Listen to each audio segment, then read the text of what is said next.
I hate it. What? Hold on. Wait a minute. Make black hair great again. Hold on. Wait a minute. Now, woo. We're coming. Get our check. Cheryl, Morrow, the one, the only, the hair oracle. Well, I think it was Red Dot, and then we also had a cosmetology school instructor in the chat, Miss Denise West, Michelle Allen, Miss Foster. Dang, I missed your name. It's always nice to see Miss Foster in the chat. Michelle Allen, you know how much we love you too. What? About a whole lot of peace. Cheryl, you order that in a bag of chips. Let me do your hair. What's happening, good people? How are you guys doing out there? Y'all know who it is, right? Y'all know it's me, your homegirl, Linguere Key Lolo, coming to you live and direct from the Afro Hair Science podcast. We are kicking it live. We're kicking the ballistics right here on YouTube. Of course, what's up, YouTube family? And then, of course, we have our Facebook fam. We have our LinkedIn. Hey, LinkedIn. And then we have our IG, Instagram family. So it is so nice to have you guys joining us this wonderful, wonderful evening. And the Hair Oracle is having just a little bit of technical difficulties. I don't know if she's frozen or she's trying to come back in. But anywho, we're going to get this ball rolling because man, oh man, are we excited about tonight's podcast, which is going to be about unboxing. I got my little box here. Hold on. I got a little prop. Wait a minute, y'all. That's right. We're going to be unboxing exactly what does it mean to be Black owned and by Black? Is that a money trap? For those of us that are considered minorities, or, we're just trying to get our little hair care fizzle on, our little business. And so that's something that's coming up a lot. It seems to be that now the conversation, it's actually been had for quite some time. But in case you guys are new to the platform, this is what we call the dumbest. And we do mean the dumbest crock of poo that people say about Black hair, such as buying Black, because people are starting to realize maybe we're not getting our just due when it comes to those dollars, thus making us America's favorite podcast about Black hair, because we're the ones that's really having those robust, healthy conversations about, what's happening in the world of Black hair for two reasons and two reasons only. All right. Number one, we're talking about saving time and saving money. Now, to those of you who don't know me, I am a licensed cosmetologist. I'm an author. I'm also an Afro hair advocate. I'm also internationally known. Well, when you travel out the country, you think you're internationally known. So I'm just going to claim it. I ain't been nowhere but to Mexico. Y'all know the usual. And Africa, but it takes a little bit more. But anywho, I'm just going to claim it because it just sounds really fancy.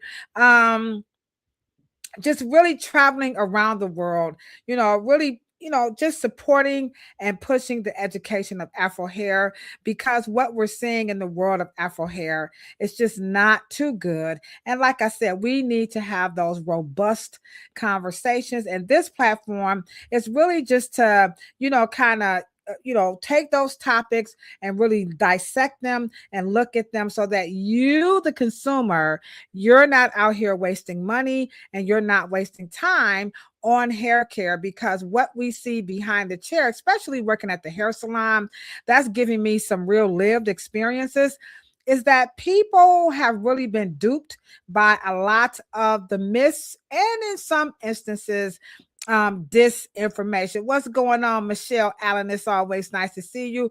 I see you, Sandra, our virtual co-host, is in the chat. So again, this is this type of spewing. I don't know, maybe that's of that myth, and like I said, in some instances, disinformation, which is really deliberate, that's really hurting consumers in ways that we just can't even imagine.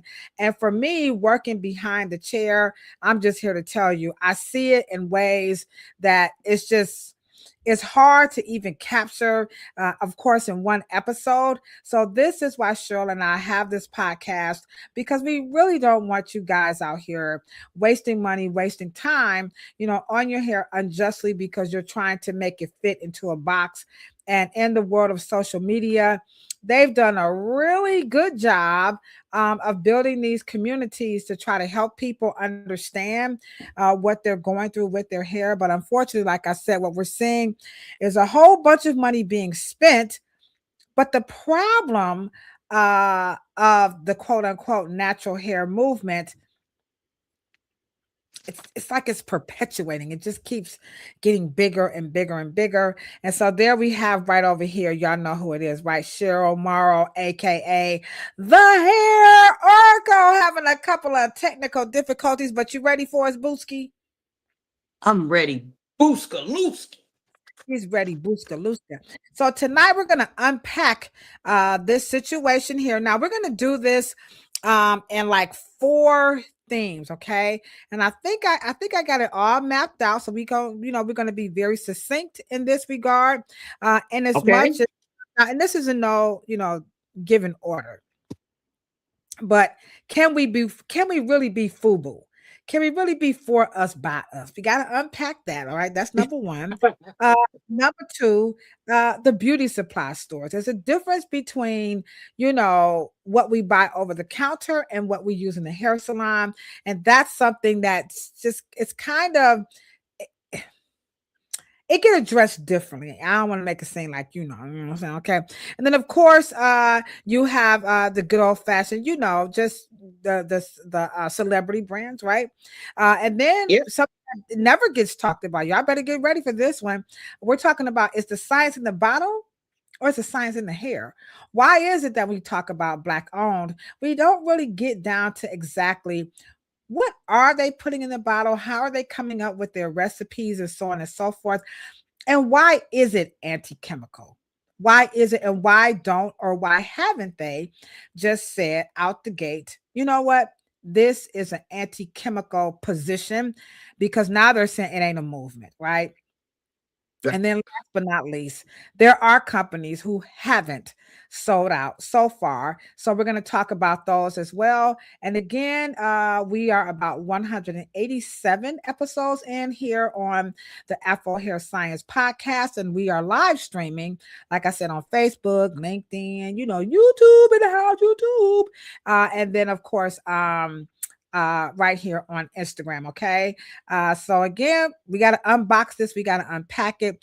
But before we do that, Cheryl, some of you guys may not know that tomorrow, December the 9th, marks 3 years since we did this right here. Hold on, Cheryl.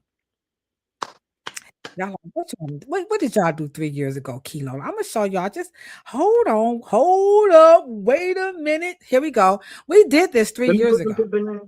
Tomorrow, we did this. Okay, there it is. We actually produced a documentary called "The Narrative."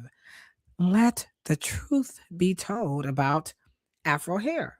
And we unpacked the narrative in 4 themes.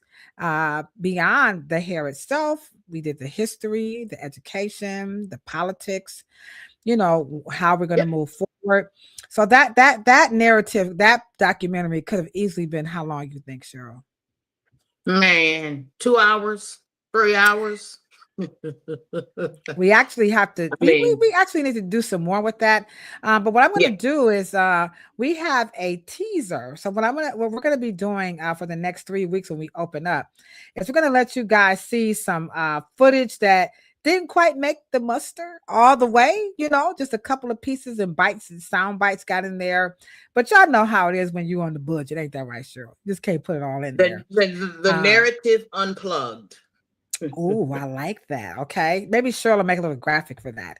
And so we're gonna and they are private links, but we're gonna open them up, to the public so you guys can see what else was y'all trying to come up with. So we had, some scenes and some clips that we tried to put together that I'm not Cheryl made me do it. I'm just gonna be honest. Yeah.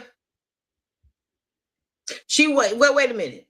She called me. I never forget where I was. I was in a shopping mall parking lot when her and what was it? TC.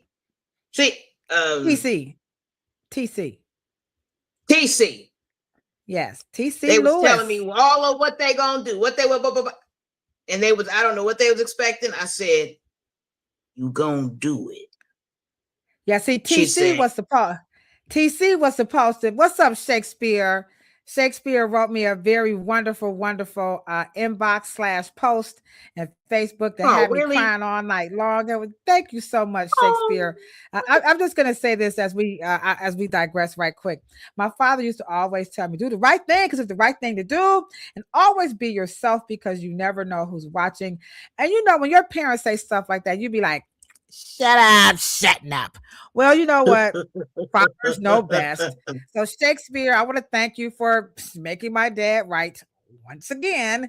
So you never know who's watching, and thank you so much for the love, because you know it ain't easy out here, you know, having these types of conversations, you know what I'm saying? But nonetheless, they need to be had, because like I said, Cheryl, when we work behind the chair and we're in the communities in an intimate way, I think sometimes the people who do call themselves influencers or content creators or even representative sales reps, I don't think they understand, you know, the psyche of what's happening to that person when they buy a product or they receive a service and they've been misguided. We're not talking about a genuine mistake. I mean, I've jacked up some hair, so I have messed up. Just authentically, like, damn, it did not come out right. Yeah, that does happen. It does happen. And we're not talking about you just picked up the wrong bottle because you thought it could work. We're talking about a whole nation of people who have been deliberately engineered to spend in the name of Black owned. And they're still having a lot of problems with their hair. And so the narrative was our way to just kind of like capture that and try to break it down for you. And Cheryl allowed me to interview her dad, so you'll get a chance to see some of that again. Rest in peace, Dr. Willie Morrow, just beyond legend.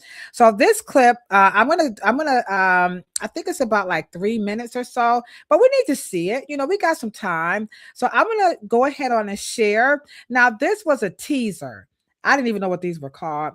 So not quite like a trailer, a little bit longer than the trailer and a commercial, but not the actual documentary itself.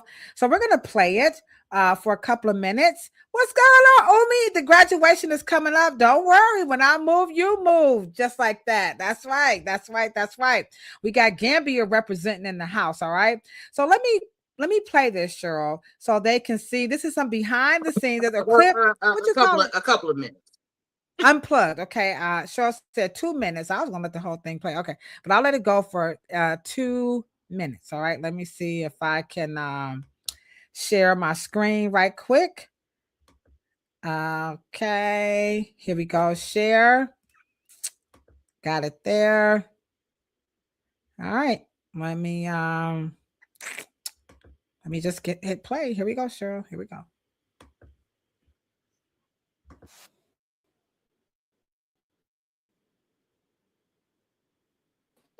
There's nothing on the screen. Oh, okay.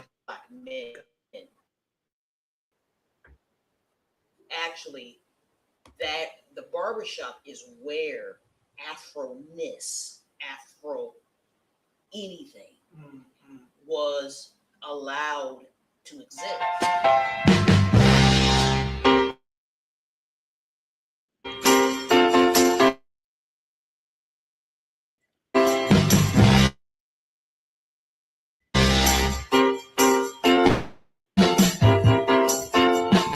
You can call me Bobby Boucher if y'all can read that.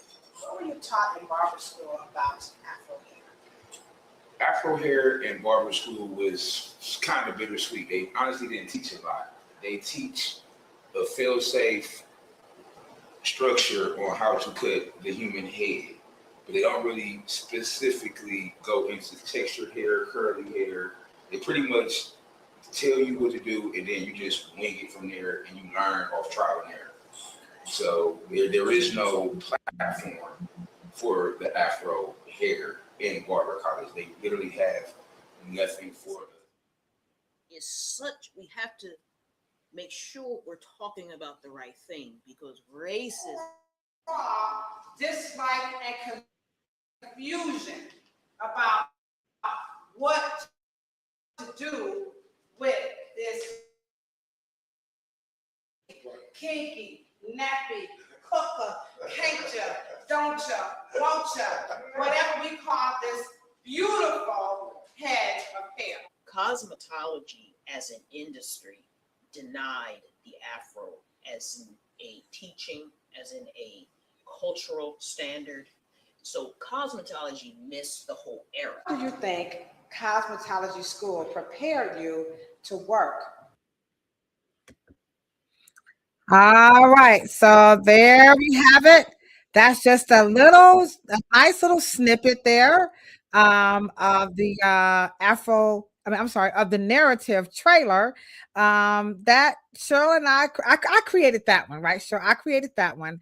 And so we're going to release it so you guys can check it out in its entirety. And it's about, I think it's like 3 minutes. It's not that long. It's about 3 minutes. So there we are, this kind of unpacking already that in the narrative when it comes to Afro hair, let the truth be told, is that the education about Afro hair has truly, truly been slighted.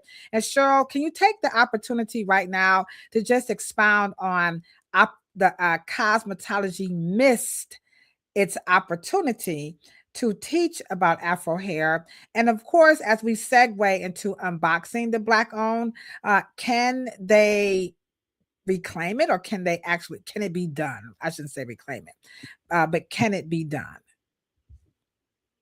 You know, when you think about barbering, it really doesn't culturally signify what we call a beauty standard, because of course, barbering is attached to men. And so Black men really don't follow the beauty standard of white men. They usually basically are free to have their own. But some reason, because cosmetology is synonymous with women. And so because a beauty standard of women does signify class, it does signify plight, it does signify access. And because cosmetology is to push forward the glamour and beauty of white women at the start of it in the 30s, let's just say. Okay. And of course, Black hair care morphed into we were doing it on the plantation and blah blah blah blah blah. But cosmetology didn't embrace the Afro because it wasn't feminine. And so what is not feminine, cosmetology did not embrace, and they did not teach it as a natural hairstyle. If you wanted that kind of Blackness and that kind of freedom, you had to go to the barbershop. Okay. Okay, that's historical fact. Okay. So now we're 2025, and there has been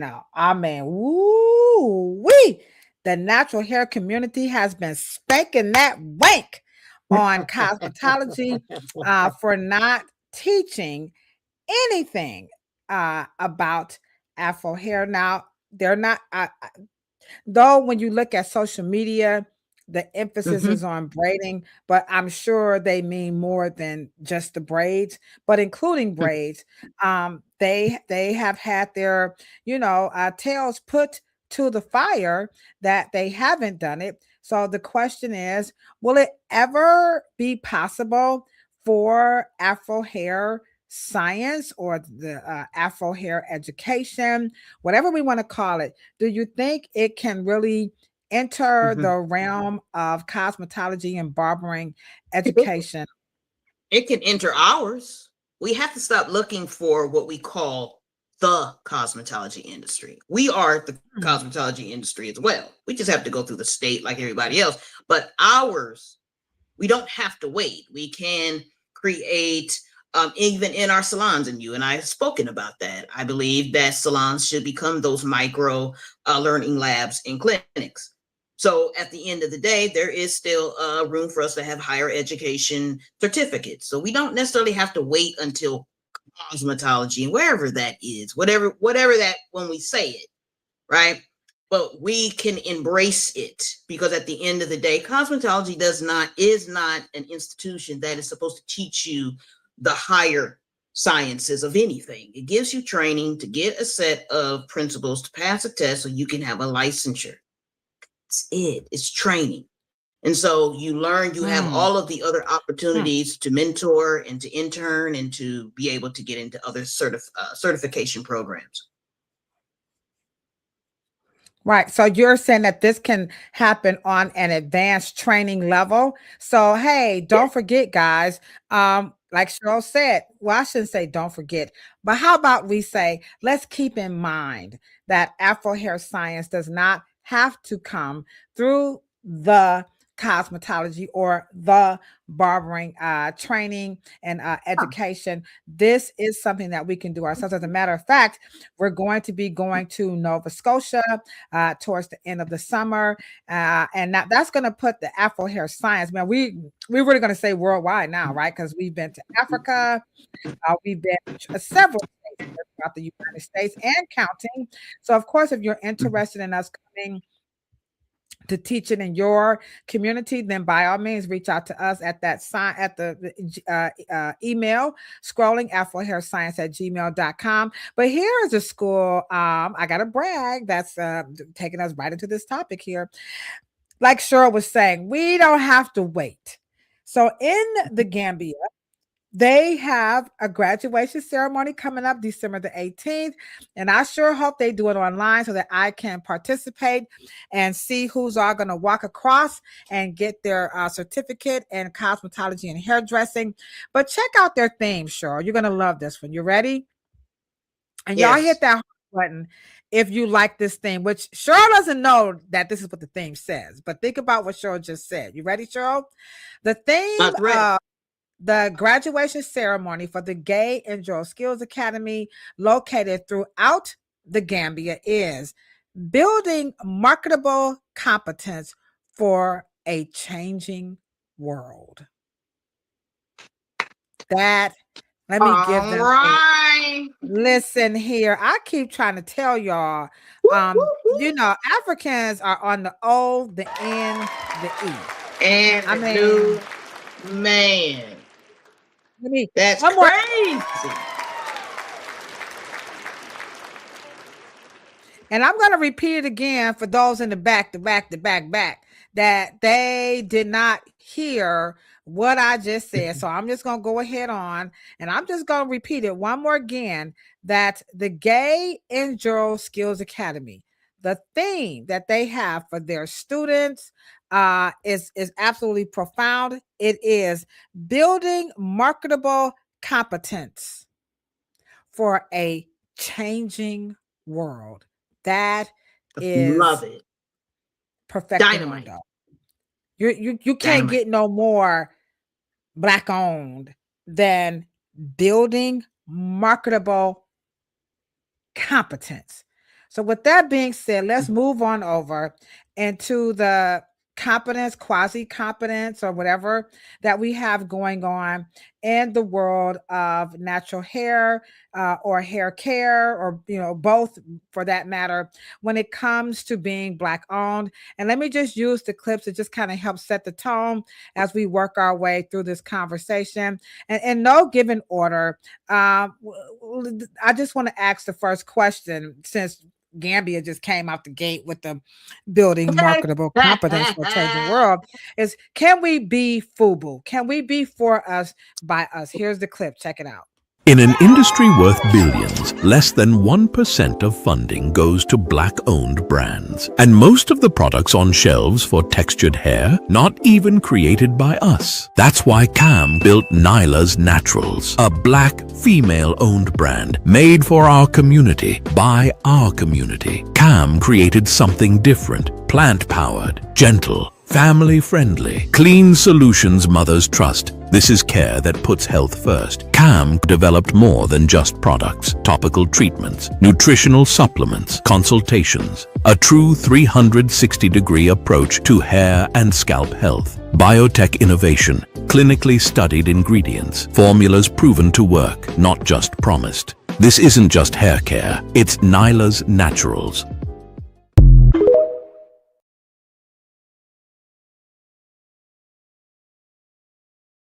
right. There you have. Now, I'm sure Cheryl's going to be coming back in momentarily. So there you have it. That is a company that definitely is coming across, at least to me, like it's FUBU, like it is for us, by us. They have all of their points, that they've checked by way of the actual hair itself, right? Then number two, they also talked about who actually owns it. Who's actually making it, right? Who's making these products, of course. And then number two, they're beyond the product itself. They have also included supplements. In addition to the supplements, right? Now they also have the way that it is marketed. So the money is going back to the owners of the company, which means it's going back to the community. So they appear to have a full, like they said, 360 degree, because they have the product. They've got Black chemists, Black, it's tested by Black, doctors and dermatologists per se. And then, like I said, they have supplements, they have the whole consultation, and then the marketing is for us, and then the money goes back to that company. So that's a company that has the concept of FUBU. And I'm sure there are others. I know y'all say, hey, it's more than just that one. So Cheryl, can we really own that as a whole like we did before, or will it remain just a handful of what they call founders or creators who's going to be able to do something like what she's done? Like my product line, like I own my product line, my brand, but the chemists that formulates, they're not. I mean, there's some Black people, but it ain't all Black. It's white label. So I don't say Black owned because anywho. So we got to talk about that though, for real, because I don't think people may even realize that some people, and there's nothing wrong with it. I'm just saying, So let's go there. What is it to be fully Black owned? First of all, we were always Black owned. I think there is a sort of I don't know why we keep asking that. I don't know why we needed to do that movement over in natural hair care. And I think that was probably trying to correct a mistake at the beginning of natural hair care. Because it's so complex, because it's not really a straight answer. But I will say, Black hair care, that's what the word is, Black, and Black people, Black hair care is Black people. It started in the 1800s as Black. We were never not for us, by us, because you have to remember, where did we start in this in the early 20th century? Segregated, people. So we were for us, by us all the time. I do not know why we keep talking about can we. Now, I know that for some reason, the 15% pledge, and then this and that, and this and that, we were always Black hair care. We were always Black, and we were always Black owned, Black interest, and for us, by us, to us, through us, route back to us. We started segregated. And so I know we need to fix that. And that's one of the things you started the podcast with, the narrative, because we have to stop saying, can we? We did. Now, so could the issue be that because they don't like the money? When we play this other clip, let me just play it right quick. Okay. So is the money going to where people feel like, I bought Ladosha's product because I thought Ladosha would reap the benefits. So I'm going to play this one clip. Okay, here we go. Y'all just be walking right past these Black owned hair brands right in your beauty supply store. Look at Camille Rose sitting up top. They got the entire line. She's sitting nice and heavy up there, okay? If you haven't tried Kinky Curly, this curling custard on 4C hair, let me tell you, And then, of course, we got the OGs in the building, Design Essentials, been in the game 30 years plus, never folded, never took a check. So y'all make sure y'all always go ahead and support them. They even got the old school treatments, okay? The tonics and stuff. What you know about that? TGIN, of course, the rose water formula is here. We got Eden Body Works. It's for your skincare and your hair. All right. So she's rolling out, but she's saying, man, look at how stocked this store is. Y'all over there buying all this other stuff. Y'all ain't even supporting, these brands. So where the money is going, I think that could be a part of the concern or maybe the conversation. I mean, I can't speak for everybody, but I'm just, interpreting what I'm hearing when I'm doing research for our content, that there is a big concern about where is this money going? Yeah. Because when you bought Johnson, who do y'all think Johnson looked like? When you bought California Curl, World of Curls, when you bought Luster, when you bought Summit, when you bought Vital back in the day, when you bought, all of these brands, they were black. When you buy Dudley, they were black. All of the maybe 7 or 8 black family dynasties, Bronner Brothers, when you brought, Pump It Up, all of those, when you bought Pink Milk Lusters, those were black owned. And so I don't get the new conversation as if we never did this before. But where's the money? That's where we're going. Families. They want black family. Okay. So where did it always go? Right. So today, I think when it's sold, they feel like, of course, the popular, Miel. And Luster was never sold. Carol's daughter. I know Dudley was never sold.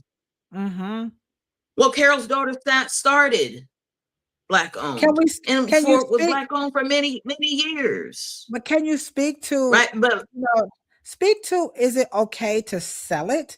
I think that's where a lot of the concern about black owners, like if we bought Carol's daughter initially, not solely for the purpose of it being black owned, but let's just say it was a good selling point, and now or at that time it was sold.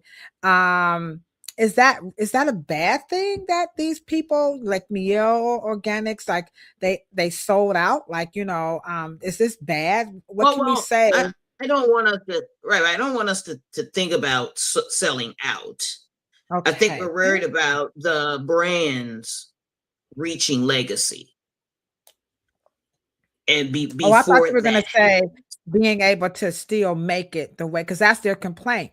When Miel was owned by Miel, it was okay. But once they sold it, it was crap. I thought you were going to go there.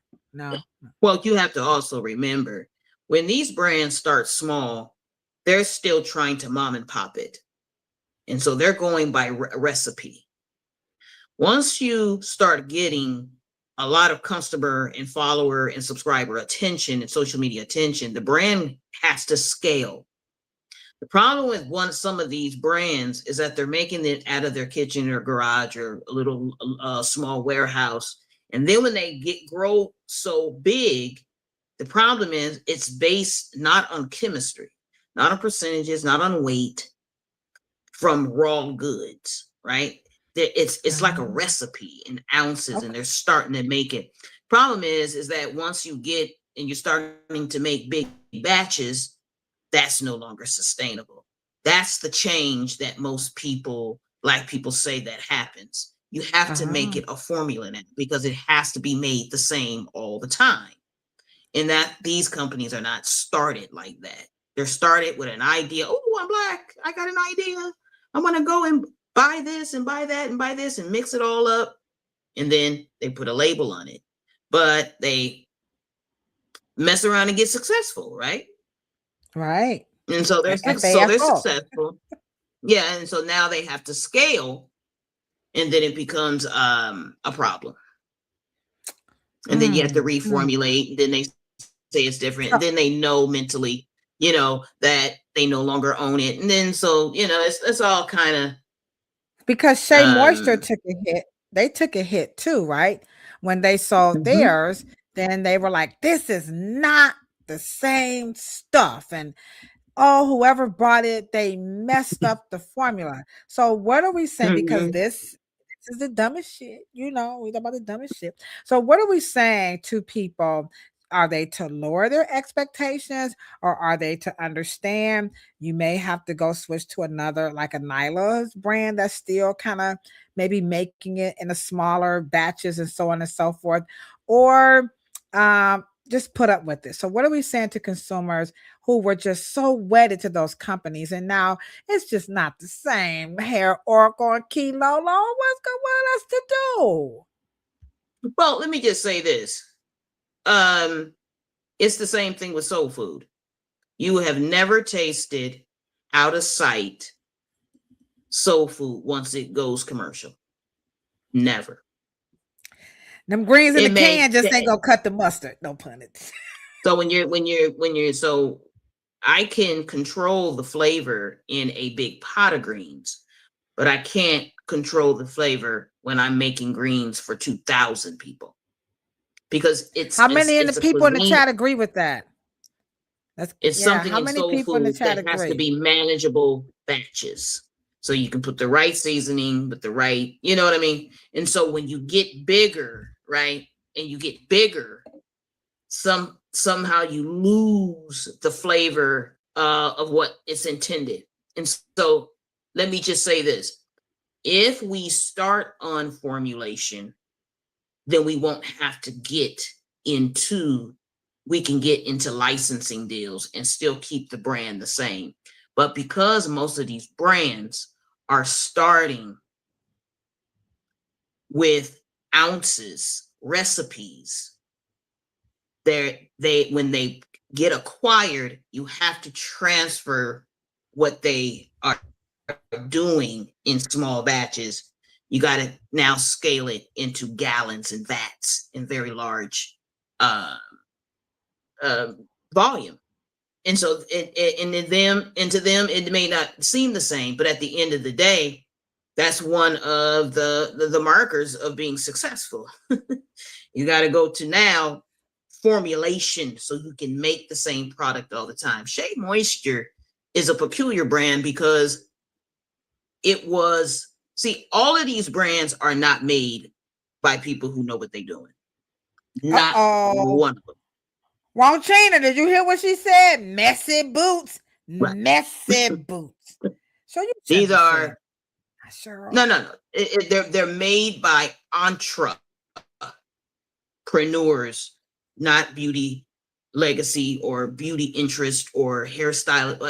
They're not from the industry in and of itself. Okay, and the Richelieu, they're not beauty people. They may be hairstylists, like Mixed Chicks or Miss Jessie's. These people are just designing something or mixing something according to a feel, not overall results. Does that make sense? So what's up? We got the Gambia that took over the chat. What's up, Usman? How you doing? We got to get some of Usman. If you can look a little bit closer, he is the founder of One Vision Garden in the Gambia.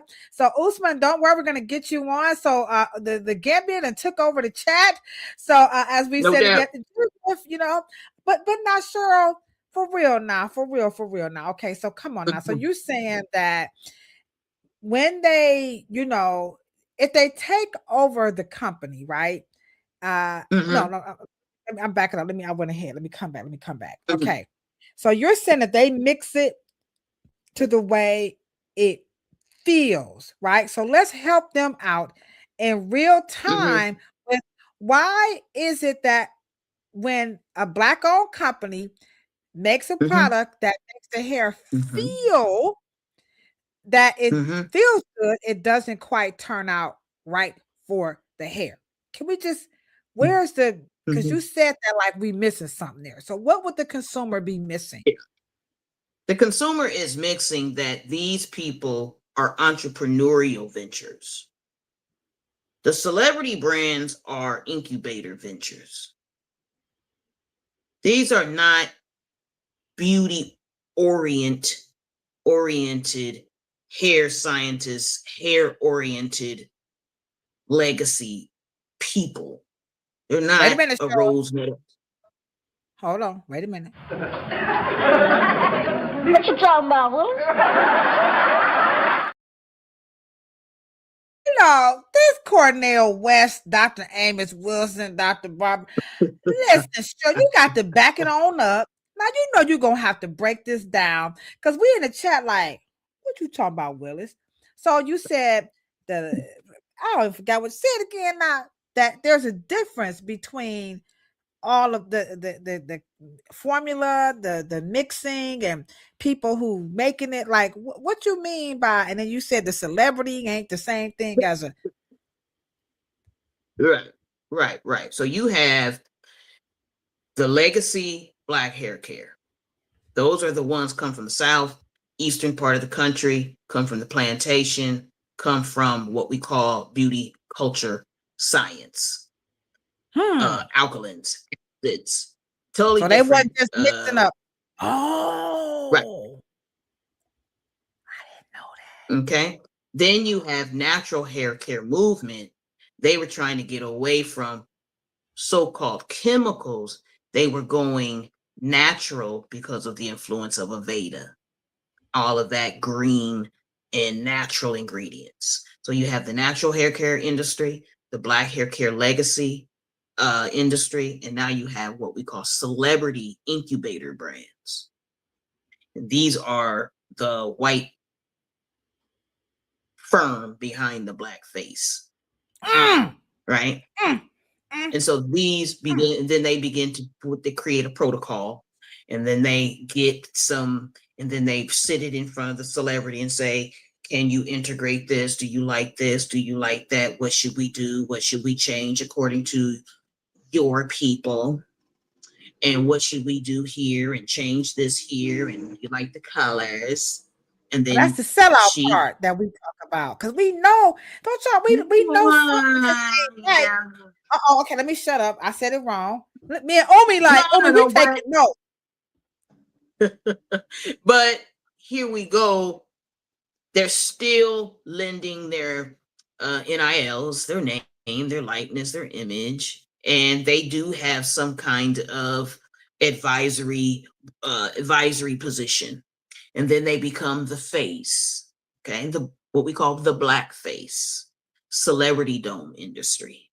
That's a different section, okay? And so none of that belongs to the legacy. So you don't really think that Tracy Ellis and Beyonce and Rihanna, you don't really think they was like, like, put a little more salt in it. Nah, I need a little bit more silicone. No, in fact, that's all they were doing. Was tasting. Yeah. And probably Tina Knowles too, Sacred, put a little more that, they are just gotta wear they do that, because they're there sitting at the table and they're having lunch, and they bring them in and they sit down and they take them and they put this in front of them, and then they do a nice little, on the screen presentation and what direction they would love to go in, and then they take it, and then you go and leave and get your notes and shoot holes in it, and then you come back, and then we all coalesce and we do the final presentation. Been there. So what's the difference between that and what they did and the legacy coming from the plantation? Because now this get good. Y'all better hit that. This get juicy.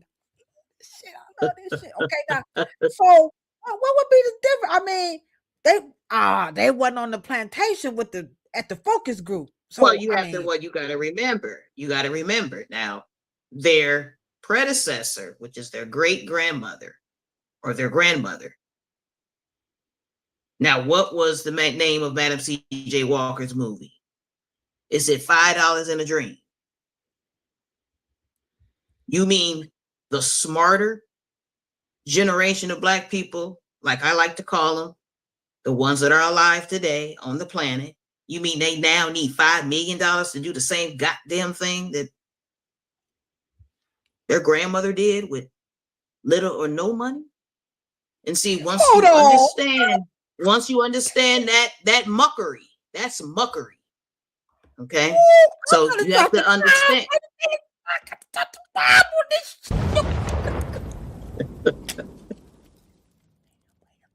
Now, your grandmother didn't need a VC, but you, with social media, all the smarts, college, everything you have need, now you need $5 million. And everything is saying, oh, this Black founder, we need to support them. We need to do this for them. We need to do that for them. And they've raised the first round of $3 million and blase, blase. And why are they always a failure within 5 to 6 years? They're gone. There's something fundamentally wrong with the natural hair care era that is producing brands. Something's wrong. Ouch! Ouch! Ouch! I mean, they're not even getting out 10 years. Did y'all hear that? They're not even getting out their sophomore. They're not even getting out of high school. They ain't even going into college. They ain't even getting past their freshman and sophomore, junior, semesters of doing business. They're not even getting in. They're not even close to legacy. Why are they failing? I just want somebody in the chat. If you got some heart, either post the live or right now. Can y'all do a yeah, but? I need me 1 year, but. Because Cheryl, you make like, how come you just don't think of it that way? Like, I think that now I'm just talking about me, Kilo. Y'all know I'm Getrin, okay? Now, in my mind, when I thought of I knew the natural hair movement was making concoctions. But when you listen to some of them tell their stories, they would tell similar stories to like a Madam C.J. Walker, that they had someone like the ancestors spoke it to them, or something was passed down to them. So in my mind, I'm just talking about me. I ain't gonna talk about nobody. I'm gonna say about my mind. Okay. I thought that they were authentically drawing from some of the same premises that our ancestors did on the plantation, but you're saying what was happening on the plantation had nothing to do with just going out to go to the store and buy some coconut oil, and that is not what was taking place on the plantation. You have to remember, the greatest alchemists and chemists were on the plantation. And so they had to I call them not the silent generation. I call them the adaptive Black collective. They were the ones that were getting us ready for Western life. Damn. And so they were adaptive Black. Okay. And so once they adapted, I'm sorry. Let me interject. What's up, Eleanor? You said that this is the adaptive Black collective, but they call that assimilation. That was the era. Yeah, right. You have to remember, the first level of Black people in trying to become Westernized, you have to remember, assimilation would be a lot of thought. And you have to realize that when you're dealing with class, and one of the reasons why class comes with brutality is because they're trying to keep you restrictive and from something. So I want you guys to understand, white people did not want Black people looking like them. So that beauty standard bullshit is bullshit. Okay? Class disassociates you, not brings you into an association. Because Black people knew that, their maladaptive skill set, even under neurological collapse, was to survive. And so survival turned into adaptation. They just adapted their skill sets to the tools they had access to. I'm going to say the word again. Access. Adaptation. You know what? Did y'all see that? You can't tell me Big Brothers ain't watching. Did y'all see that? As soon as she got ready to break it down, the internet, you know what? But that's okay. She's coming back. Now, I'm with you. If anybody did not write that down, the Adaptive Black Collective, we have no business. Come on now, y'all. We have no business repeating or regurgitating the rhetoric of. I don't know what's going on with my phone. Oh, no. It's Big Brother. They didn't want you to get that out, though. So we should not be regurgitating or spewing the assimilation narrative. So No, that's false. That's a false narrative. And that's one of the reasons why, please, if anyone can get this to Michelle Obama, as much as I admire her and respect her, I want her to stop. I want her to stop talking about hair. She has no idea what she's talking about. I wish she would stop, because it actually is beneath her to talk about things that she doesn't know about. And she's such a smart, learned, and sophisticated woman. I wish she would stop talking about things that are not true. And this is to professors. I know y'all Black, and I know sometimes that y'all can't help yourself. You want to talk about, because it's a profitable story. I'm talking to attorneys. I'm talking about all y'all. Stop talking about Black hair history, culture, and any of the such that falls under the umbrella. Stop talking about it, because you don't know what you're talking about. Because when you have the freshest memory of the African center still embedded in the first generation of Africans in the Western Hemisphere under slavery and chattel slavery, and you could not get that memory and that genetic memory and that cultural allegiance out just because who wants to look like a stringy ass white person that's beating your ass? Who wants to look like that? That just is not true. At the end of the day, you were washing them, cleaning them, they smelled, you were taking care of them. And so the wonderful fruit alchemy and science and chemistry that we learned on the plantation was the first generation of beauty culturists. And that was the start of tonics. That was the start of hair salves. And that's why you get that is why it's called beauty culturist. That's what they called them. Now that's the first generation of Black millionaires in what we call Black hair care. Now that's one industry. Now the natural hair movement moved away from that alchemy and that chemistry and that science, and they just went to what we call clean, because they were trying to get out of, they were anti-chemical, not pro-natural. And so you have these two things coexisting, and we can talk about it, but we have to talk about it in context. So that's why I call the late 19th century, early 20th century Black people the adaptive class, or mid 19th century.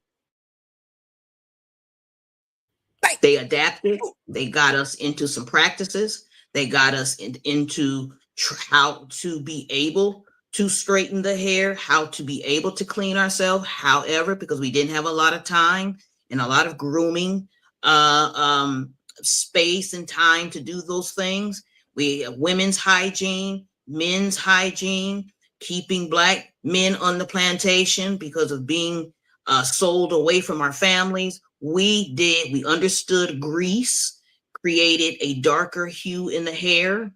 We learned all of these things to keep our survival at optimal.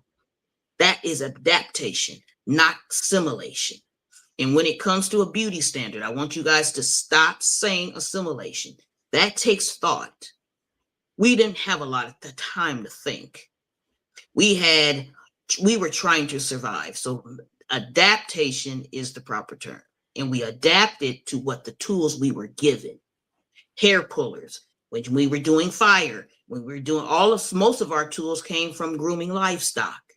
So I need you guys to say things that are accurate, historically accurate, so we can be able to create some compassion conversation and change the narrative.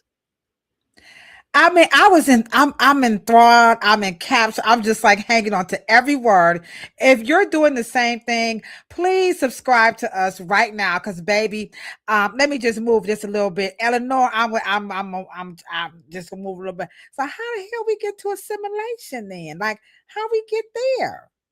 That's That we got hit upside our head with a book?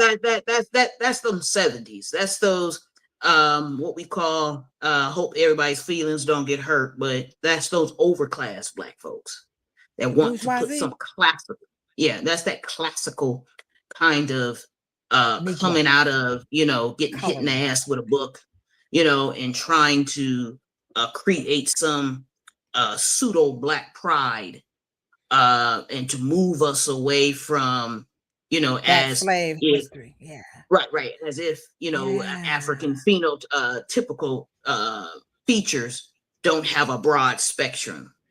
And so what we wanted to do was to give white hair exclusively to white folks, give blue eyes exclusively to white folks, give green hazel eyes to being exotic and mixed with white folks. And so we gave a lot of the hair textures and features and skin color. We put it in this taxonomy and this definition and grades of spectrum to be able to create some stronger Black cohesiveness coming out of the 70s. And so when you can denounce, something, that means that you have more Black pride allegiance. And here we go again.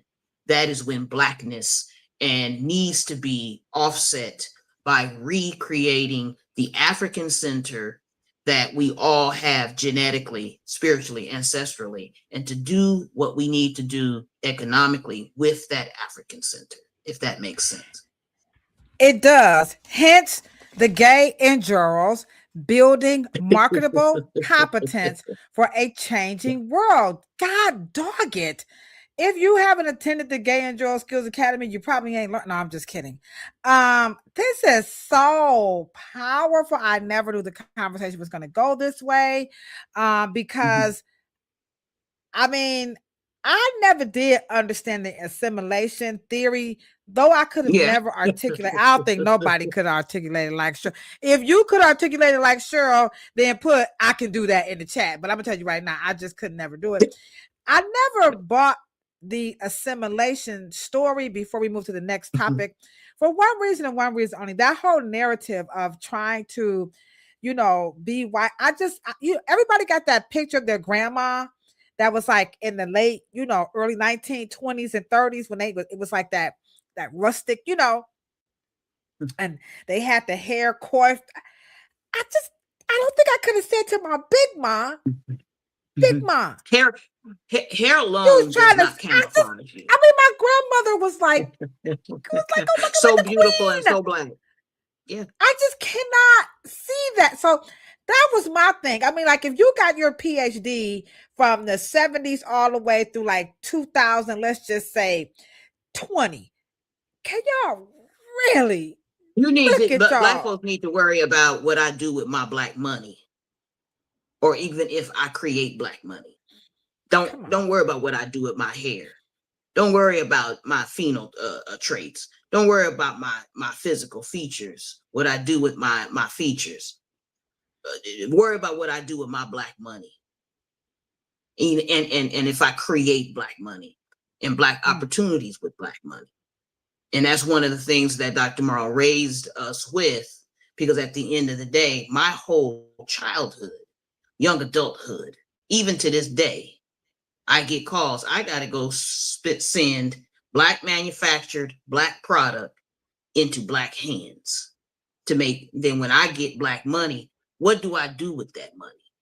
So don't worry about what I do with my hair. See, that's that pseudo to get us off of economics, is to get us caught up in what we do with our hair. That's that pseudo Black power of the 70s, is to get us Black power and to get the look of blackness. And then you get us focused on what we do with our black wallet. Oh, Cheryl. So don't get us kicked What? off YouTube. We just not getting the growing now. YouTube, don't kick us off. I know the chat is like, you know, I mean, you know, come on now, because at the end of the day, you know, what difference does it make what I do? You know, it doesn't matter because I can't camouflage.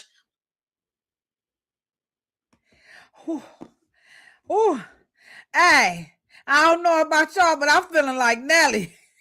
It's getting hot and it's getting hot. And did you see what she said? Listen, guys, this is some powerful stuff that Cheryl is sharing with us tonight. I mean, there's so much lingo came out of it. We got the Black legacy, we got the natural, we got the celebrity incubators, we got the Black adaptive collective. You guys need to take some of this into your conversations. And when it comes to that word assimilation, you have to go ahead on that.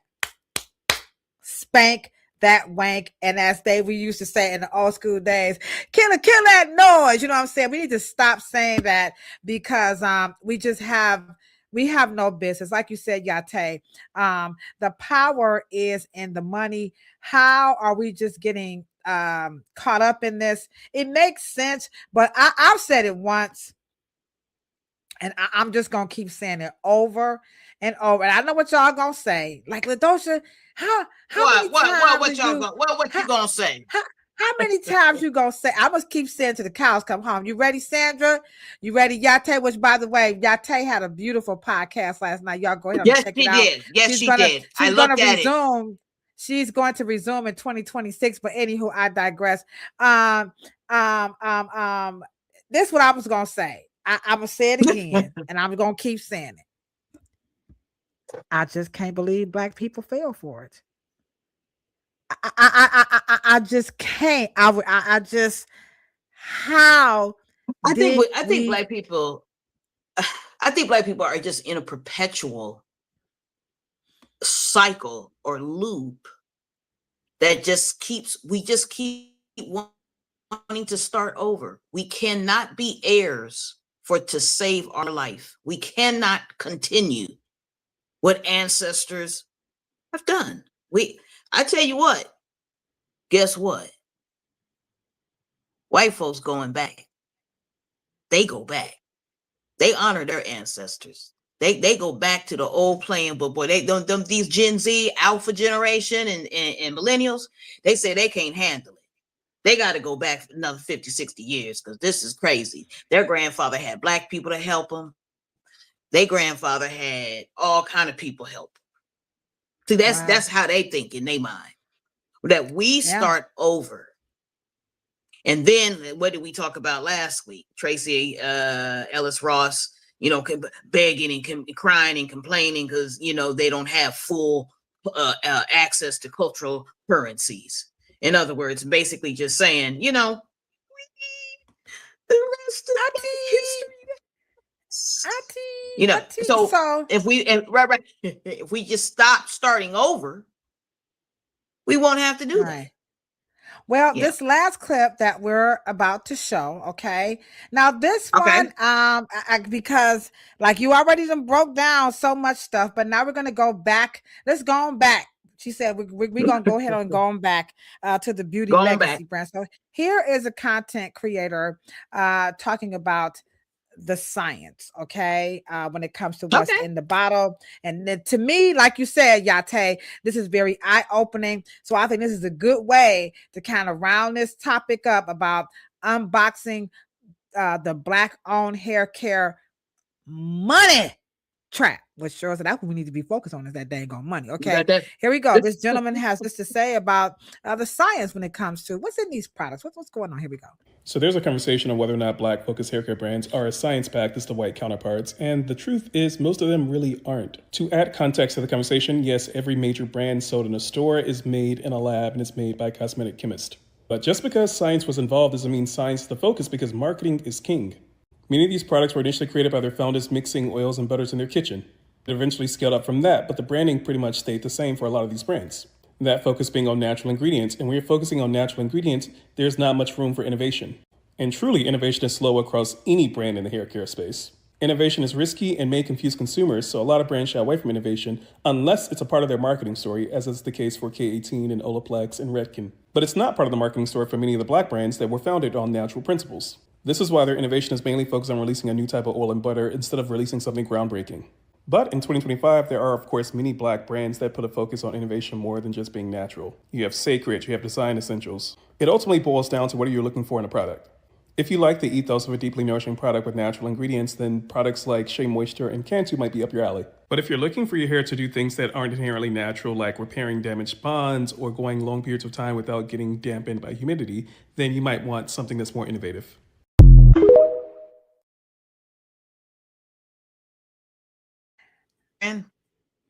Huh? Was it sticking on your end? No, it went through. Did you get it all? Okay. Want me to play it? Yeah, it was a little sticky on my end. Yeah, I think he did. He didn't quite say it the way that you said it, but he was almost. What y'all think? He was in the ballpark because he was saying that there, he didn't caveat there was a time, but to your point, when we look at what happened on the plantation, you said this over and over and over again. You have to create something that worked. And the simple fact that it was already made by us, for us, made it black owned. So it was like, what y'all talking about? You know what I'm saying? Like, why are we trying to reinvent this? We already did it. Now, I don't know if y'all ready for this, but I'm gonna say it. Okay. The black owned in the natural hair care movement since 1999, maybe not the one of 1992, 4, 6, 7, the one of 1999 and to the one that's been out about 27 years, right? Black owned in those two industries, Celebrity Dome incubator brands and natural hair care, you guys have to realize that those brands are black owned like there is water in ingredients. So let's say you have 5 or 6 or 7, 8 other hands as ingredients on a jar, but then you got water at the end, and then black people is the water. So technically it's black owned, but it's not black controlled. And that's the difference. Because black people in the first black hair care industry was financed by black money.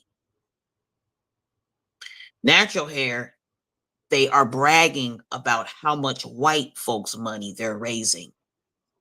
And you think because you hear, yeah, so you think that because they're raising a lot of money and they are raising a lot of money, they have to give up equity. They got to get promissory notes. They got to perform. They got a lot of different pressure that the first black hair care legacy, black hair care doesn't have. They got a lot of impediments. Okay, what's up? My boss is in the chat. Y'all go ahead and drop them L's. What's up, boss?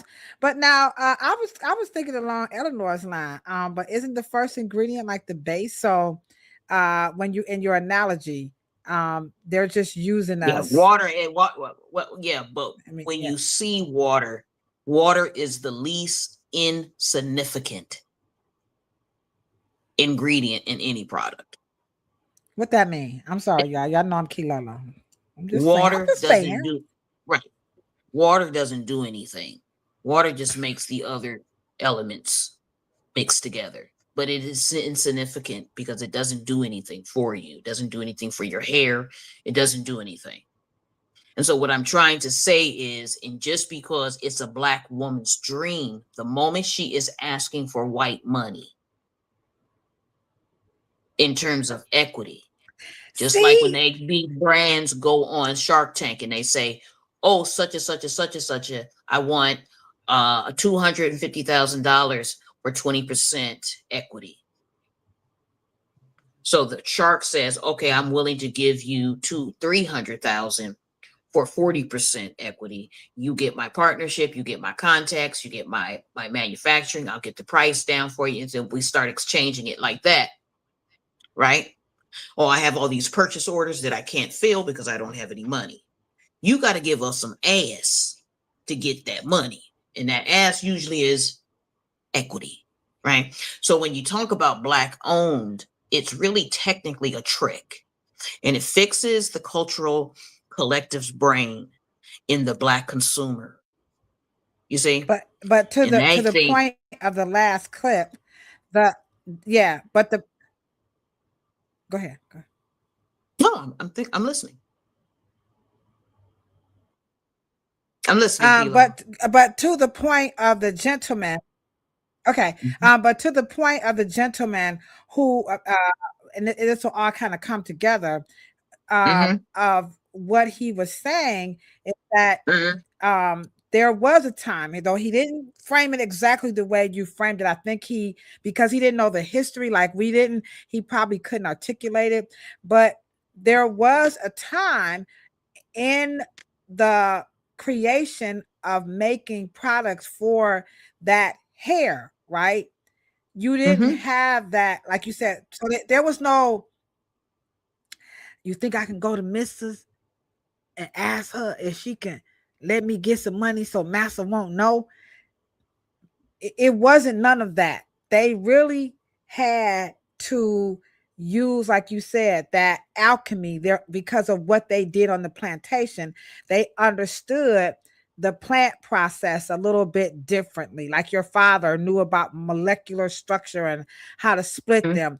I don't think Miel Organics and none of them, Lisa and them, they probably know nothing about they're using, right? They're using in products.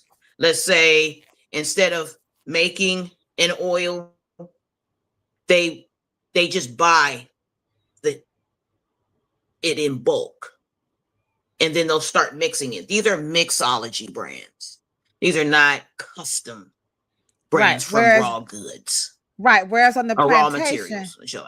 Right. Whereas on the plantation, you have to. Are y'all getting it? Are you guys getting it? And I think that's where that's why. Right. You can say what you want to say about, let's say, an Uncle Nearest. But an Uncle Nearest, just because he was a distiller, does not mean he wasn't a chemist. He was a chemist.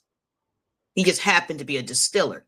They understood how to make ethanols and to make beer and to make wine and to make vinegar and to make these things, and understood chemistry so well. The problem is that it didn't transfer past maybe the 1980s. And so when you have this, and so natural hair care was easier to kind of mix. And so now you have this founder that anybody can get a product line. And that's why they started coming out of the woodwork. And they weren't coming out of the woodwork throwing Right. It kind of goes back to like when people are like, they're like, "Oh, the relaxer, it's bad. It's dangerous. And it was burning people's scalp. And it was this. And I'm like, it was soap making. They understood. It was the art of alkaline and saponifying. We had soap companies. It was saponifying. So when you had Black people who were soap makers, they were called saponifiers. Come on now, Key Lolo. That's what I keep saying. I can't believe they fell for it. How did we teach Europe how to preserve their food? We taught them how to use salt to preserve their meat over the winter, because they didn't know how. They were eating, so they decided to let things spoil and then created cheese. Cheese didn't come from the global South. Cheese came from the North. But see, now can I just say something? Now I see what you mean when you talk about you know, the 1970s, like that little bourgeoisie. See, they wanted to try to shame that woman in the back who was making that soap. You know what I'm saying? They wanted to try to make like, no, just buy ivory. You know, so are y'all seeing what was taking place? And I think that's the part that the natural hair people don't understand. These people took wood the same way you make black when I tell you guys hold on, what's the other one? The shea butter. It's the same process when they take and shea butter is for food. Right. We just didn't waste anything. We understood that food was food, cosmetic was cosmetic, which was food and industrial science made into a cosmetic science. That's what you put on your external body. Food was to be ingested. But let me ask you guys a question. Raise your hand. Raise your hand. What is sodium hydroxide? What is the active in relaxer? All right. We got about 15 more minutes. Yeah, shea butter is a food, okay? They're in the chat. They're waking up. We're waking up to sleeping giants. Come on, y'all. Ask the question again. Let's see if we can get some answers. What's up, local marketing? I am Chris. I'm truly blessed over on Instagram. What makes a relaxer a chemical? What makes a relaxer a chemical? Uh-oh. Come on, my hairdresser should know this. Oh wait, we got a new community coming up, y'all. It's called Hair Nerds. Now, if you're a hair nerd, right? We got this community coming up here on all of our platforms. We're our hair nerds. That okay? Let me drop my emoji. Now, if you are a true, and I do mean, I see you, Michelle Allen. Sure, when we do our thing, we got to make sure we do not leave out Michelle Allen, because Michelle Allen been rocking out her weekend. Sandra, y'all been rocking it out with us. So hold on, let me put it in there now. If you are a true hair nerd, whenever we ask a question, right, you're gonna put the hair nerd. You're a hair nerd. I love it, Cheryl. We got our hair nerds. Y'all just get come on, y'all. Okay, hair nerds. I'm gonna put in that she said, what's in the sodium hydroxide that makes it a chemical? And so what makes the relaxer a chemical? What makes the relaxer chemical? So there's your nerd. Y'all see the little nerd emoji? Okay. So put your nerd emoji and your answer. So Michelle, come back through, put your nerd emoji. I'm gonna put mine in. So let me try it again. Here, this for the hair nerds. All my hair nerds, don't be afraid. If you get it wrong, don't worry. Sure, gonna get us together. So what is in the what makes a relaxer a chemical? What makes a relaxer a chemical? What makes the relaxer a chemical? What black people think a chemical is. They don't know what makes a chemical. They just be saying it, and y'all just be saying it. Y'all don't know what you're talking about. But okay, well, I'm in your mind. Hold on, wait a minute. I'm with you, Eleanor. You took my word. Okay, let me just put it in here. Hold on, wait. Don't answer yes, sure. Let me get mine in here. Okay. Oh, that damn Eleanor boy.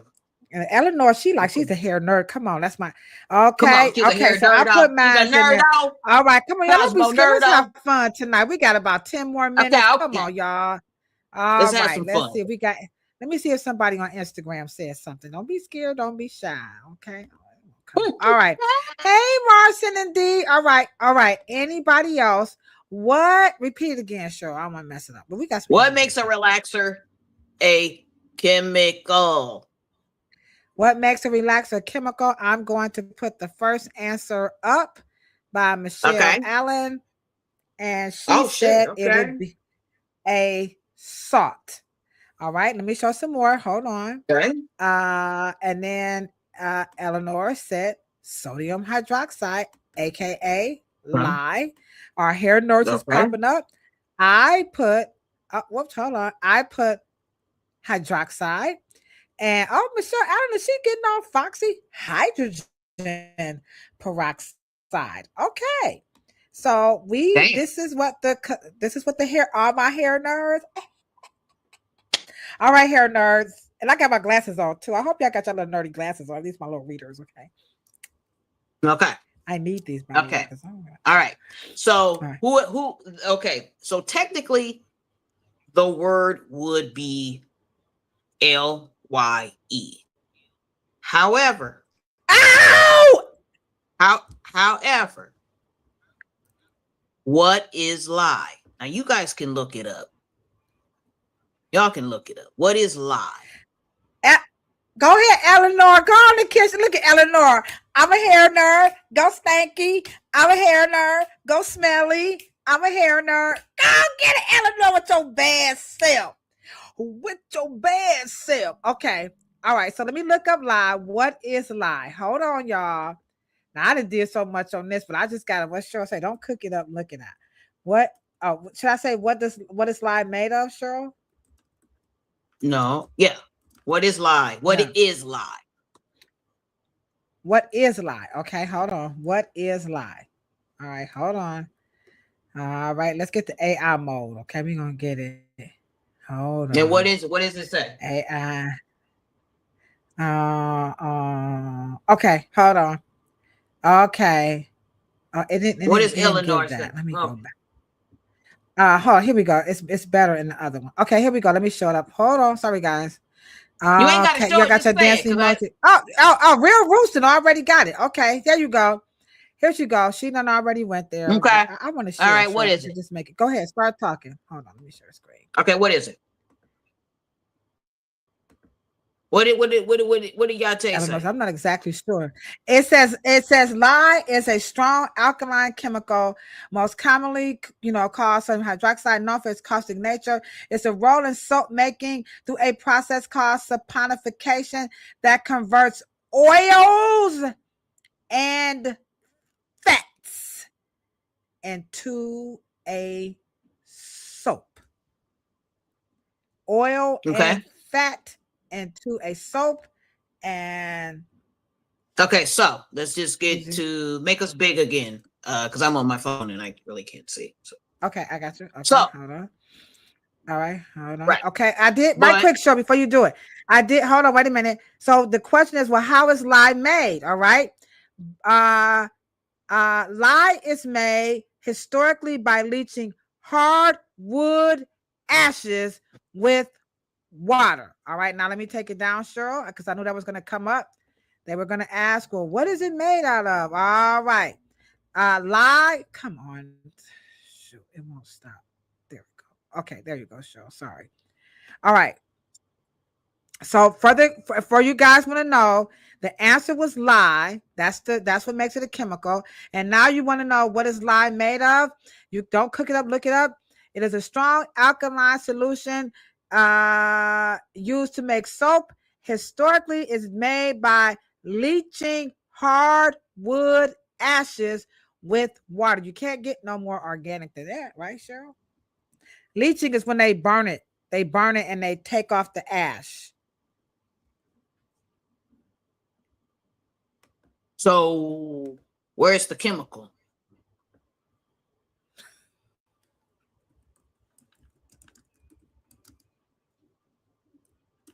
Where's the chemical? Come on, people. Where's now? They destroyed a complete industry, vilified a whole industry based on something they had no idea what they were talking about. Okay, so your ancestors knew that once you hydrate, hydrox, and they poured it on top of wood ashes, stirred it, it would make an alkaline called hydroxide. On the pH scale, you gain an electron. As it gets more alkaline, you lose an electron. Hydrogen, 0 to 7, 7 neutral water. From 7 to 14, you lost an electron, so it's called hydroxide. Where's the chemical? That's how sophisticated your grandparents were and your great-grandparents. That is who built Black Hair Care. The one that is Y2K makes it's false. It's a lie. Oh, damn, no pun intended. Now do we see the difference between coming off the plantation, that legacy, your natural hair manufacturers, I forgot what you call them, Cheryl, and then you have your celebrity incubators, okay? Those are three different industries. I don't think Morrow Organics, or no, Shea Moisture, I don't think he can make soap. I don't think he knows, because he ain't interested. He's interested in money grabs. Sure. He is too good. Let me show a little picture. Hold on. I'm about to be petty. Hey, Eleanor, I'm about to be. Can I just be petty, y'all? I'm about to. Wait a minute. Let me just, before we go. Wait a minute, y'all. Let me just be petty, right quick, and then I'm gonna leave. I'm gonna leave this alone. But I'm fenced to be real. That's what I said. Fenced to be. Okay, you gotta be black to know what that means. Okay, I'm fenced to be real petty, Cheryl. Let me just make it up big. Now, I don't know if y'all seen Dennis Richelieu, right? Can y'all see him going to pick up this wood? First of all, he got to cut that wood. He humpers. Oh, can you? Oh, I got a splitter. Call 911. Can you see them bourgeoisie Negroes taking this wood, right? And and burning it, right? And you see them ashes and getting in that can and pouring that rainwater over it and putting that mask on, so when they start mixing it, it becomes caustic. Man, them Negroes like, you better buy it in a bucket. Ain't nobody. Do y'all see the difference? All the ingredients, right? And that maybe that's the founder that they were trying to help. But please, y'all, please don't be talking about we ain't never did this, because we did it differently. The legacy, historical, archival, cultural, rich, plantation, black moguls of beauty in the late 19th and early 20th century. That's the foundation.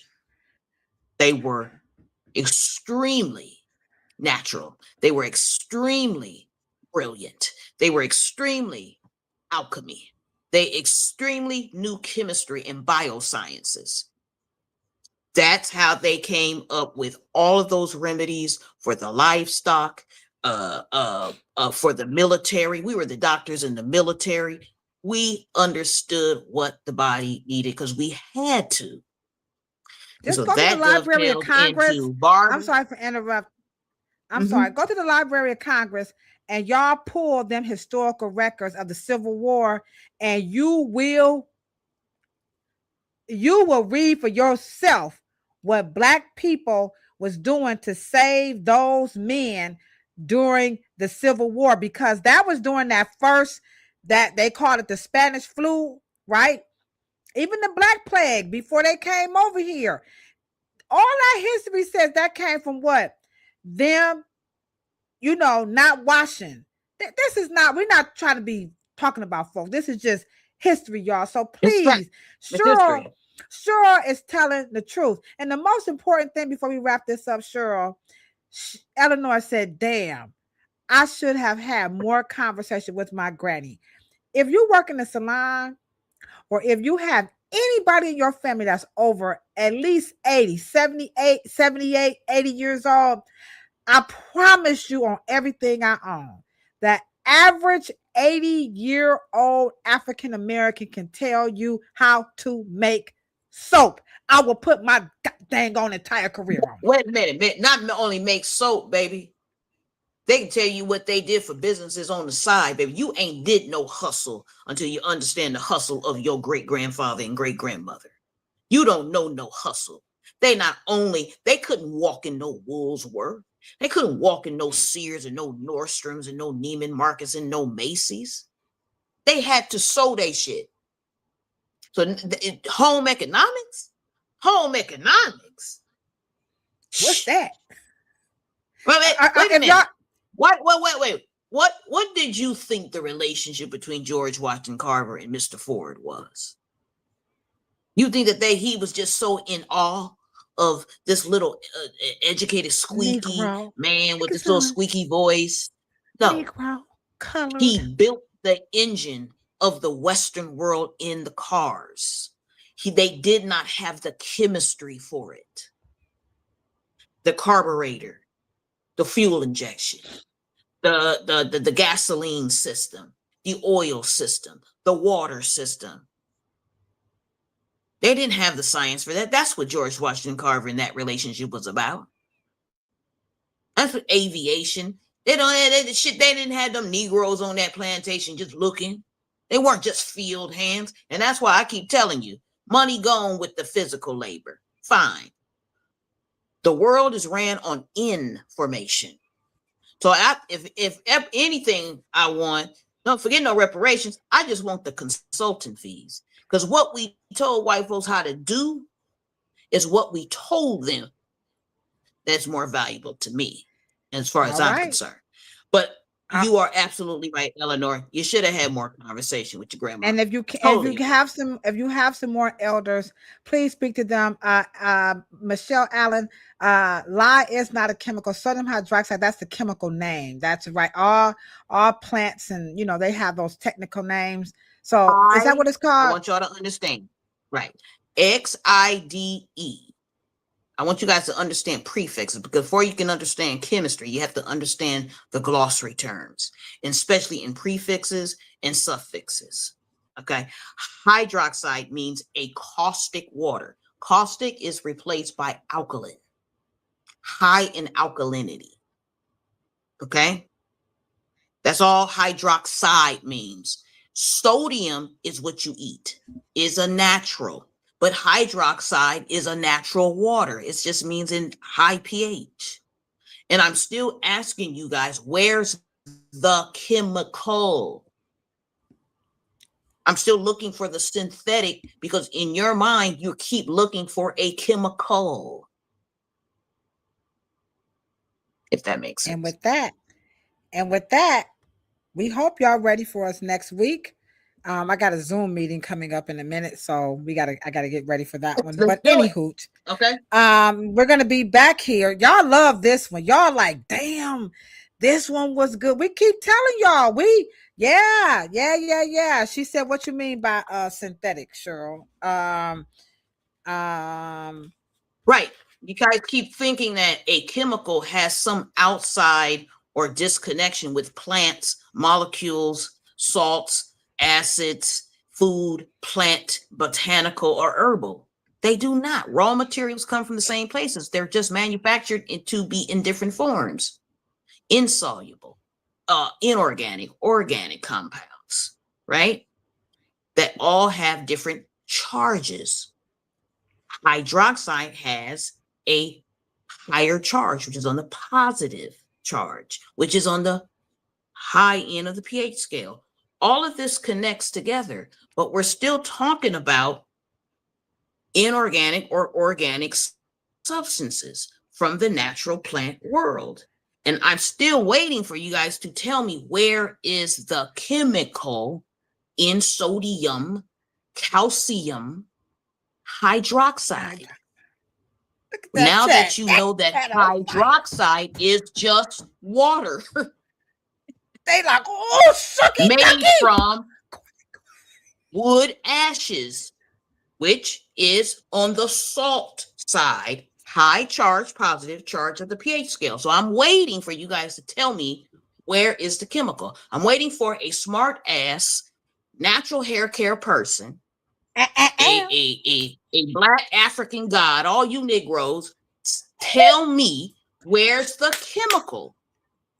Just tell me, and you'll find your answer. And we can have a conversation after that because we can get on the same page. Just like we started. We can do this thing over. Y'all want some? But we just gonna be smart Africans. We're gonna be in our African-centered mind, not in our Western educated mind, in our marketing social media mind. We're gonna get out of that. Woo! Come on now. Look at Real Ruth. This is Cheryl. Real Ruth said, this is good. I really, hey, look at everybody in the chat. Let me tell y'all something. Sure, you get a standing ovation. Hold on.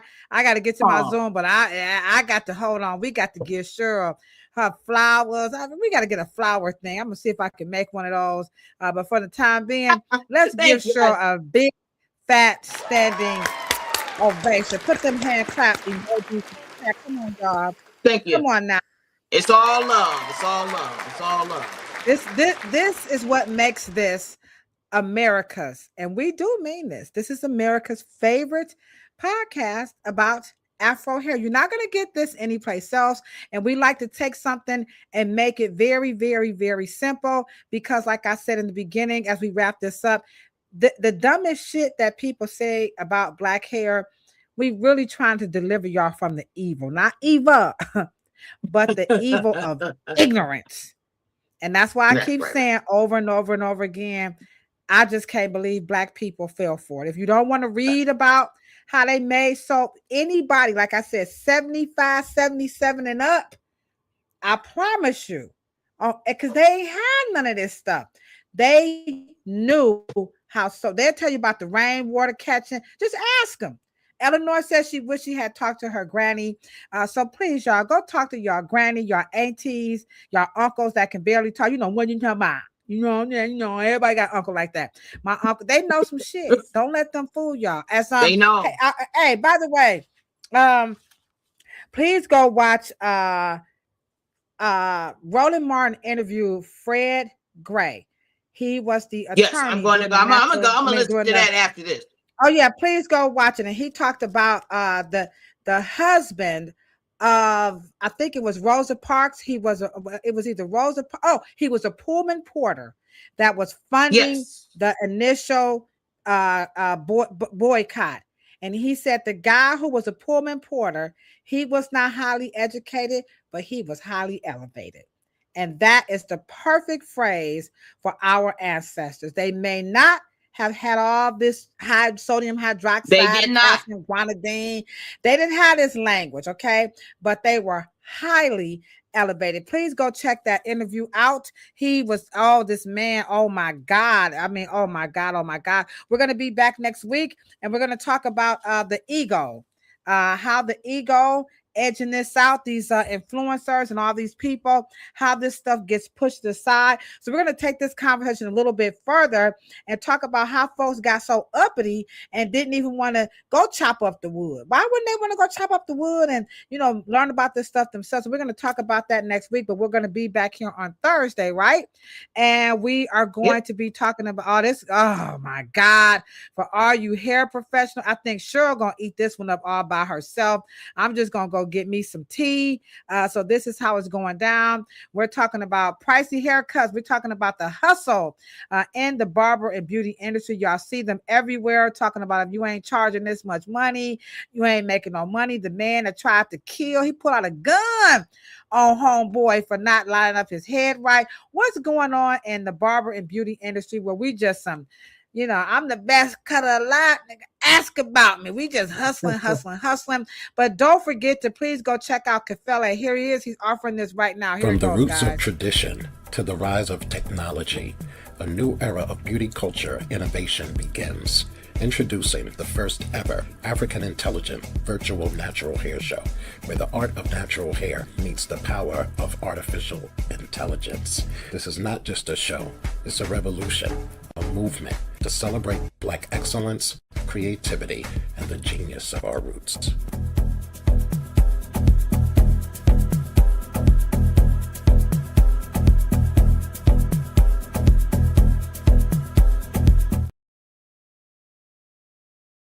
All right, AI, African Intelligence, Natural Hair Show. This is going to be virtual. I'm going to get my ticket. Cheryl is going to be on a panel. I think I'm going to try to squeeze on there, but anywho, y'all get ready. It's going down. The AI, Afro Intelligence. That's going to be the first virtual natural hair show. He's going to have a marketplace. It's going down. All right. You guys have a wonderful evening, and you know what we say when we're signing out, right? We are always and forever talking about a whole lot of peace, a whole lot of love, and for sure, a whole lot of hair. Don't forget, hit that hype button, like, share, and subscribe. And if you ain't got it, don't want it. Y'all know what we say. Don't even worry about that, because all of it is beautiful too. And so are you, Cheryl. You are truly the motherfucking bomb. And I mean that with all my heart. Deuces. I know it'll be like, stop cussing. Sorry, but it's true. I mean, it is. I'm sorry, boss. Sure, you ready for the chit chat tonight? I'm ready.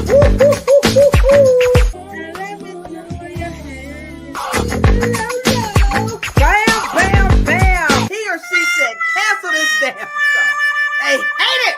What? Hold on. Wait a minute. Make black hair great again. Hold on. Wait a minute. Now, We're coming, get our check.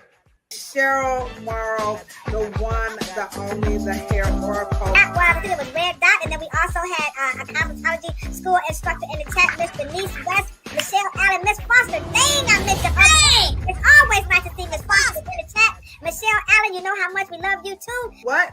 About a whole lot of peace. Cheryl, you order that in a bag of chips.